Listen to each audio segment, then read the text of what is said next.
मौलाना कासिम फरिश्ता ने तारीख फरिश्ता में लिखा, कहते हैं कि महमूद गजनवी कहते हैं मुझे ना 3 शक रहते थे अक्सर।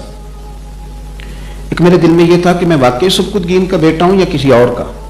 मैं कहता नहीं था किसी से, बड़े लोगों में कोई मसला बन भी जाए तो वो अंदर रखते हैं, मैं कहता नहीं था किसी से। अल्लाह करे आपकी समझ में मेरी बात है। बड़े लोगों में कोई मसला बन भी जाए तो वो, अभी बात हो रही थी ना हजरत अमीरुल मुजाहिदीन की, तो मैं आपको एक बात बताऊं, जो बंदा बड़ा होता है उसके दुख भी बड़े बड़े ही होते हैं, हाँ, जख्म भी बड़े ही होते हैं, बड़े ही होते हैं, और बड़ी चीजें होती हैं जो लोग समेट के अपने कफन में साथ ही ले जाते हैं। बड़ी चीजें होती हैं, महसूस होता है कि कभी मौका मिलता तो शायद कोई शख्स खोल के बयान करता। मेरा ये उन्वान नहीं कि इस पर कोई कलाम करूं, वरना ये भी एक रंग है, ये भी एक अंदाज है कि क्या करें कि अपना आप मनवाने के लिए अगर मरना ही पड़ जाए तो फिर बाकी क्या बचा। आम दाम बरसरे मतलब भाई सुबकुतगीन कहते हैं कि एक तो मेरे दिल में ये बात थी कि मैं वाकई, महमूद गजनवी कहते हैं मैं वाकई सुबकुतगीन का बेटा हूं, और दूसरा ये था कि क़यामत आएगी भी माज़अल्लाह कि नहीं आएगी, और तीसरा मेरे दिल में ख्याल आता था कि मौलवी को रोटी तो कोई देता है और तोहफे कपड़ा भी कोई देता है, और ये बात इतनी ऊंची कर जाते हैं कि हम नबी पाक के वारिस हैं। यानी इनके रोजमर्रा के मामलात ये हैं, आपको पता है ना कि देग लेट हो जाए तो लोग कह देते हैं मदरसे के बच्चों को 2 पारे और पढ़ लो। तो मैं कई दफा कहता हूं कि अगर घर में मेहमान लेट हो जाए फिर भी ये कहते हो कि भाई देग नहीं पकी तो लिहाजा में, क्या मतलब आप तज़हीक करते हैं मदारस के तालिब इल्म, इस्तेहसाल करते हैं आप, यकीन करें। अब तो मैं मदरसे वालों से पूछने लग गया हूं, क्योंकि अब हर घर के बच्चे बर्गर खाते हैं। मैं कई मदरसे वालों से पूछता हूं कि आपके मदरसे में हफ्ते में कोई एक बार बर्गर भी आते हैं कि नहीं?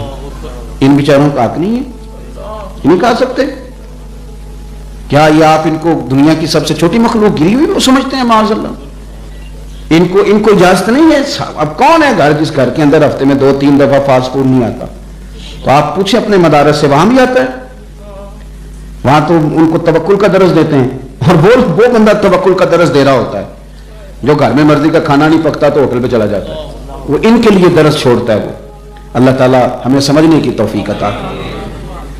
तो वो कहते हैं मेरे दिल में ख्याल आता था कि यार ये मतलब कोई इन्हें खाना देता है, कोई इन्हें मकान देता है, और ये बात इतनी बड़ी कि नबी पाक सल्लल्लाहु अलैहि वसल्लम के वारिस हैं उलमा। कहते ये 3 सवाल थे कि मैं सुबकुतगीन का बेटा हूं कि नहीं, और एक ये कि उलमा अंबिया के वारिस हैं कि नहीं, और एक क़यामत आएगी कि नहीं। कहते मैं एक दिन ना गुजर रहा था रात को हिंदुस्तान की एक गली से, मैंने ना एक मदरसे का तालिब इल्म सबक याद करते देखा। एक हिंदू खतरी की दुकान थी, उसके अंदर चिराग जल रहा था। जब अंधेरा गहरा हो तो छोटी सी शुआ भी बड़ी तेज रोशनी लेके आती, तो एक उसके अंदर से ईंट जैसे निकली थी, रोशनदान था, तो वहां से ना रोशनी छिन छिन के बाहर आ रही थी। तालिब इल्म को मैं देखता कि वो अपनी किताब पकड़ता और उस रोशनी के सामने करता, इबारत देखता, और फिर जाकर याद करने लग जाता। फिर वो आता, भूल जाता। बादशाह लोग बादशाह होते हैं, किस पे कब नजर पड़ जाए, इसी तो कहते हैं ये बादशाह बंदा है, कब क्या मूड बन जाए अल्लाह जाने। तो बादशाह था, उसने 2-4 दफा देखा, तो खड़े होकर देखा, उसे बड़ा मजा आया कि इतना शौक इल्म का। वो कहते मैंने तालिब इल्म को बुलाया, मैंने कहा बेटे आप एक लालटेन क्यों नहीं खरीदते? तो कहने लगे अब्बा मेरे इंतकाल कर गए, माँ मेरी बड़ी मुश्किल से रोजी रोटी चलाती है, तो लालटेन कहां से लाऊंगा, फिर उसका तेल कहां से लाऊंगा। महमूद गजनवी ने सिपाहियों को बुलाया, फरमाया ये बड़ी लालटेन दे दो और बच्चा इनको याद कर लो, जब तेल खत्म होगा ये तेल भी देंगे। तो जो लोग छोटे होते हैं ना, गरीब होते हैं, उनको लच्छेदार शुक्रिया भी नहीं अदा करना आता।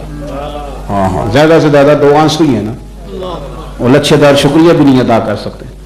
तो कहते हैं कि मैंने ना उस बच्चे को देखा तो उतनी हल्की सी जुबान से मुझे जज़ाकल्लाह कहा, बात खत्म हो गई। महमूद कहते हैं काम जिंदगी में बड़े किए थे पहले भी, आज रात जब मैं घर गया तो जितनी ठंडी और मीठी नींद आज आई ना, पहले कभी नहीं आई। मैं इस ज़ौक़ से कि जैसे मेरा वजूद किसी ने फूलों की तरह हल्का फुल्का कर दी।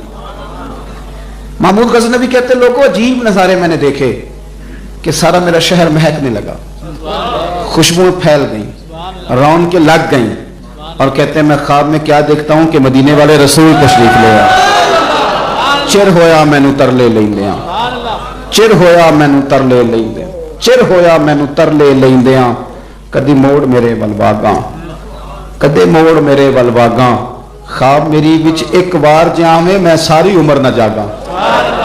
कहा हुजूर तशरीफ ले आए और ज्यादा बातें नहीं।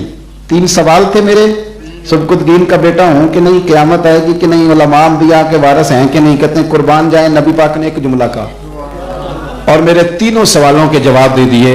हुजूर फरमाने लगे, ओ सुबकुतगीन के बेटे, तूने आज मेरे एक वारिस की खिदमत की है, मैं क़यामत के दिन तेरी सिफारिश करूंगा। तेरे आगे हैं यूं दबे लचे फुसहा अरब के बड़े बड़े, कोई जाने मुंह में जुबान नहीं बल्कि जिस्म में, और ख्वाब मेरी विच आया माही, तो मैं उहदे गल विच पा लईयां बावां, फिर डर दी मारी अख भी ना खोला किते फिर बिछड़ ना जावा। कहते हैं आज मुझे समझ आई कि दीन के खादिम की हल्की सी भी खिदमत करूं तो मदीने वाले करम फरमा दिया कर। आज मसले की समझ आई। ओ भाई सुन, अपना किरदार देखो, हमने अपने लिए बड़ा कुछ किया है, बच्चों के लिए बड़ा कुछ किया, अपनी बरादरी के लिए, कबीले के लिए, जमात के लिए, जिस जगह पे हम बराजमान है, मसनद नशीन है, उसके लिए बड़ा कुछ किया है। मैंने अपने आप से पूछना है, आपने अपने आप से पूछना है कि क्या इशाअत दीन में क्या हुजूर की सुन्नत के अबलाग में हमारा किरदार किस तरह का रहा। हमने इस मामले में अपने आप को कहां तक पेश किया, जानी तौर पर भी, माली तौर पर भी, फिक्री तौर पर। अल्लाह ताला ने हमें कुछ सलाहियतें बिन मांगे अपने फजल से अता फरमाई हुई। हमने ना उन सलाहियतों को फिर हमने उनको ना मलकियों समझ लिया, यानी किसी की आवाज़ सुरीली थी, उसको मिल गई तो उसने कहा कि अब कमाई करते हैं, नाते बेचेंगे, माज़अल्लाह, किसी चक्कर में पड़ गए लोग। हालांकि ये अतिया इलाही है, चाहिए तो ये था कि इसे हुजूर की गुलामी में लगा दिया जाता। तो अपनी सलाहियतों को दीन के लिए वक्फ करें। मैं बिलखुसूस नौजवानों से ये अपील करूंगा कि दुनिया ग्लोबल विलेज बनती जा रही है। काफिर अपना एतराज मीठा करके आपके सामने उतारता है। अब आने वाले वक्त में आप अपने दीन को पढ़ें, सुन्नत को, शरीयत को देखें, मुताला करें, हुजूर की सीरत मुबारका को देखें, आपको बड़ा अच्छा करके। और आपके हाथ के अंदर अब मीडिया है, बड़ा कुछ है, आप दीन के मुस्बत पहलुओं को उजागर करें, आप अपना किरदार अदा करें। जब लोग दीन और दीनदारों के बारे में बात कर रहे हों तो एक मीठा जुमला कह दें। कई दफा भड़कती हुई आग को भी एक मीठा जुमला ठंडा कर देता है।